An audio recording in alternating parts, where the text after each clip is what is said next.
آج ہم امت کا المیہ دیکھتے ہیں تو زوال کی اتھاہ گہرائیوں میں ڈوبتی ہوئی امت، اس کا ہر لمحہ میرے اور آپ کے سامنے ہے۔ اخلاقیات سے لے کر معیشت تک اور آداب معاشرت سے لے کر سیاست تک، ہر پہلو، ہر رنگ، ہر انداز یہ خبر دے رہا ہے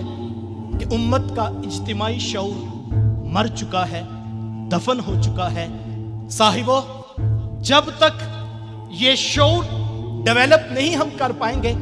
تب تک نتائج حاصل نہیں ہوں گے۔ علم و حکمت، شعور و آگہی کے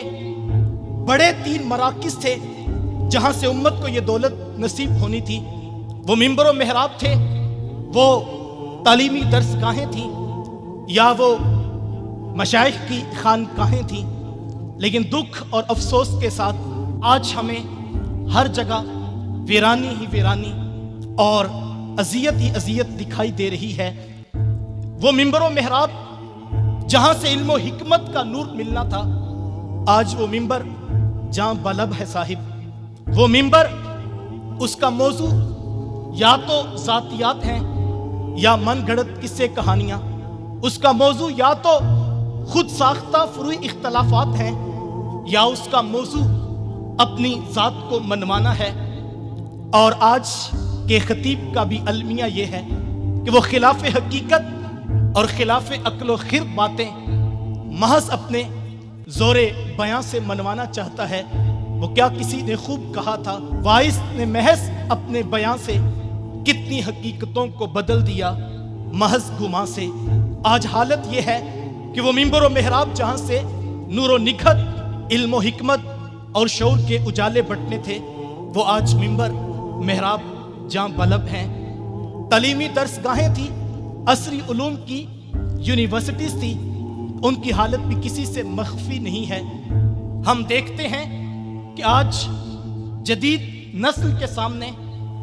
لمبی گاڑی، اونچے محلات کا خواب، گلیمرس لائف سٹائل کا خواب اور جدید مغربی طرز کی بود و باش کا خواب رکھ کے امت کی فکر اور امت کا شعور چھین لیا گیا اور پیچھے رہ گئی تھی خانقاہ صاحب۔ ان کی حالت بھی کسی سے مخفی نہیں ہے۔ یہ وہ اماج گاہ تھی، یہ وہ چوکھٹ تھی جہاں آنے والوں کو علم و حکمت کا نور نصیب ہوا کرتا تھا،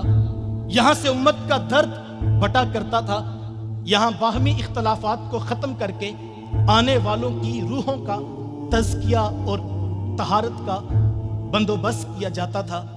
لیکن افسوس، اگر میں اقبال کے لہجے میں کہوں تو اقبال نے کہا تھا،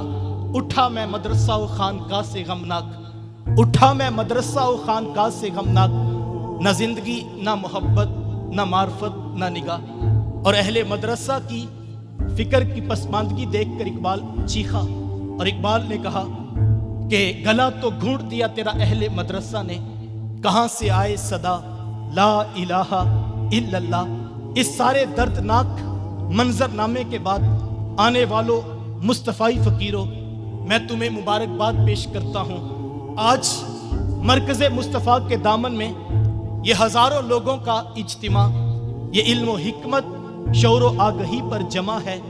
ہاں ہاں، تمہیں مبارک ہو، تمہاری خانقاہ کا مشن، تمہاری درسگاہ کا عنوان، تمہارے منبر، تمہارے محراب کی صدا قرآن ہے، حدیث ہے، حکمت دین ہے، غیرت دین ہے۔ ہاں ہاں، تمہارے لیے یہ خوش آئند بات ہے کہ تمہیں یہاں جب بھی آئے ہو سچا، خالص، سچا دین نصیب ہوا ہے۔ ادارۃ المصطفیٰ کے پلیٹ فارم سے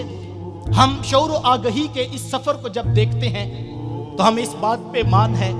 کہ شعور و آگہی کا جب نکارہ اس پلیٹ فارم سے گونجا تو اس کی آب و اس کی آواز، اس کی باز گشت پوری کائنات عالم میں اس وقت سنائی دے رہی ہے۔ تمام شعبہ ہے زندگی سے وابستہ لوگ اس کی آواز کی طرف متوجہ ہیں۔ وہ کوئی گناہوں کی زندگی سے بیزار نوجوان تھا یا وہ حقیقت کی راہوں کا متلاشی کوئی اہل عقل و خرد سے شخص تھا، وہ اہل ثروت تھے یا کہ وہ غریب و مفلس لوگ جن کے پاس نہ متاع زندگی تھی نہ مقصد حیات تھا۔ ہاں اس پرفتن دور میں مایوسیوں کی اس دلدل سے فکر و آگہی کی ادارۃ المصطفیٰ کی اس آواز نے سب کو یکساں امیدوں کے چراغ بھی تھمائے اور ساتھ میں ایک پورا لاہ عمل عملاً ہماری آنکھوں کے سامنے رکھ دیا۔ ادارۃ المصطفیٰ کا وہ سفر جو 30 سال قبل شہر شہر نگر نگر کریا کریا درس قرآن کے نام سے شروع ہوا تھا، آج الحمدللہ اس کے دوسرے فیز میں اللہ کی توفیق سے میرے شیخ طریقت صبح سے لے کر شام تک پاکستان کی زمین کے اوپر المصطفیٰ اسلامک سینٹرز کے نام سے کبھی یہاں افتتاح کر رہے ہیں تو کبھی وہاں سنگ بنیاد رکھ رہے ہیں۔ یہ آنے والی نسلوں کے علم و حکمت اور شعور و آگہی کا عملاً بندوبست ہے جو آج ہم اپنی آنکھوں سے ہوتا ہوا دیکھ رہے ہیں۔ تمہیں یاد ہوگا ادارۃ المصطفیٰ کا ایک اور خاصہ یہ تھا کہ ادارۃ المصطفیٰ نے ہمیشہ امتی بن کر جینے کا مزاج دیا ہے۔ وہ نالائے فغاں جو ہم بچپن سے سنتے آ رہے ہیں، کابل سے کندھار تک، قلعہ جنگی سے دشت لیلا تک، تورا بورا سے تکریت تک، موصل سے بغداد تک، جاوا کے ساحل سے لے کر رباط کے کوچہ و بازار تک، ہاں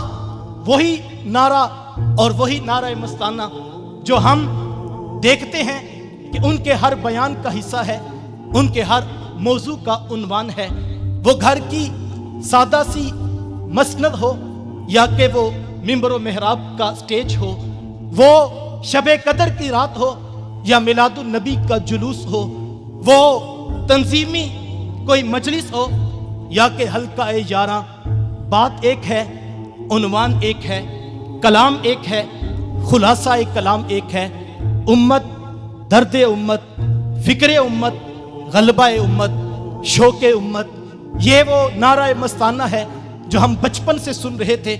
کہ بھٹکے ہوئے آہوں کو پھر سوئے حرم لے چر، اس شہر کے خوگر کو پھر وسعت صحرا دے۔ میں بلبل نالا ہوں اس اجڑے گلستان کا، تاثیر کا سائل ہوں، محتاج کو داتا دے۔ ہم بچپن سے یہ سنتے آئے صاحبوں، لیکن اللہ کی توفیق سے امت کی داد رسی کا یہ درد اور یہ نالہ فغاں نے جب اہل ثروت تک پہنچ کر ان کے شعور کو بیدار کیا تو میں تحدیث نعمت کے طور پہ کہوں گا، چند مہینے قبل آپ نے دیکھا اسی آہو فغاں کا اللہ نے ثمر یہ دیا کہ القدس ویلفیئر مشن کی صورت میں امت کی داد رسی کرتے ہوئے ادارۃ المصطفیٰ کو یہ سعادت نصیب ہوئی ہے۔ آج میں اور آپ دل کی اتھاہ گہرائیوں سے اس در کا شکریہ ادا کریں، اس دہلیز کی مہربانی، یہ اس خانقاہ کا کرم ہے۔ ہم یہاں آئے تو ہمیں انقلاب کے بلند و بالا نعروں سے بہلایا نہیں گیا، یہاں ہمیں اپنی ذات سے منوایا نہیں گیا۔ ہم آج شکریہ ادا کرتے ہیں کہ جب ہم یہاں آئے تو ہمیں سچا، خالص، کھرا دین سنانے کے بعد بھی یہ کہا کہ بیٹا تم بنیاد کے پتھر بن کے بچھ جاؤ، تم آواز سناتے جاؤ، تم اذان دیتے چلے جاؤ، تم صفیں سیدھی کرتے رہو، اپنا کام اور اپنے حصے کا کام کرتے چلے جاؤ، یہی ہے راہ منزل،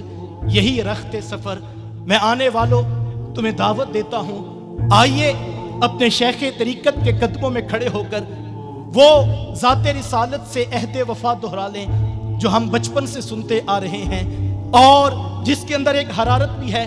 ایک عہد کی، وفا کی خوشبو بھی دکھائی دیتی ہے کہ حضور ہم جئیں گے تو آپ کے لیے، حضور ہم مریں گے تو آپ کے دین کے لیے، زندگی کی آخری سانس تک ہم آپ کے در کے وفادار رہیں گے۔